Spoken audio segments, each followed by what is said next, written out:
দিদি। ও সরি দিদি, কেমন আছো? বুঝতে পারিনি, সরি। আমাকে ওয়াশরুমে কেউ বলছে মেল টয়লেট। একটু সাপোর্ট করতে বলো। সবাই ওর চ্যানেলটা সাবস্ক্রাইব।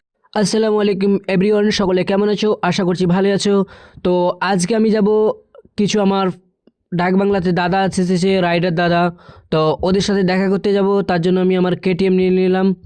তো এখন কেটিএমটা আমি স্টার্ট করব। তো চলো স্টার্ট। গ্রাম। তো আমি এখন ডাক বাংলার দিকে রওনা দিলাম আমার দাদাদের সাথে দেখা করতে, এবং দিদিরাও এসেছে, তারা রাইডার কিন্তু। তো চলো ওদের সাথে একেবারে তোমাদের দেখা করিয়ে দিচ্ছি। আর ভিডিওটা শেষ পর্যন্ত দেখবো অবশ্যই, লাইক শেয়ার কমেন্ট করবা। তো চলো লেটস গো। কথা বলবো, চলো। কেমন আছে দাদা? খুব ভালো, খুব ভালো। তো এখানে এসে কেমন লাগছে আমাদের দিকে এসে? খুব সুন্দর, খুব রাস্তাঘাটও খুব ভালো, খাওয়া দাওয়া খুব ভালো। তো কিছু বলো আমাদের। কি বলো তুমি, কি বলো? আমি মানে নতুন ভিডিও শুরু করেছি, সাপোর্ট করতে পারবো না, একদম একদম সবাই ফলো করো, ভিডিও আমিও দেখছি, খুব ভালো লাগছে। অবশ্যই ফলো করবে, সবাই দেখবে। Thank you. তো দেখো কতগুলো রাইডার আছে। কেমন আছে দিদি?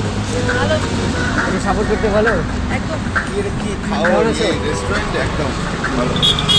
এই যে দেখছো কতগুলো রাইডার এসেছে। দাদা কেমন আছো? দাদা কেমন আছো? দাদা না দিদি। ও সরি দিদি, কেমন আছো? বুঝতে পারিনি, সরি। আমাকে ওয়াশরুমে কেউ বলছে মেল টয়লেট। একটু সাপোর্ট করতে ভালো। সবাই ওর চ্যানেলটা সাবস্ক্রাইব।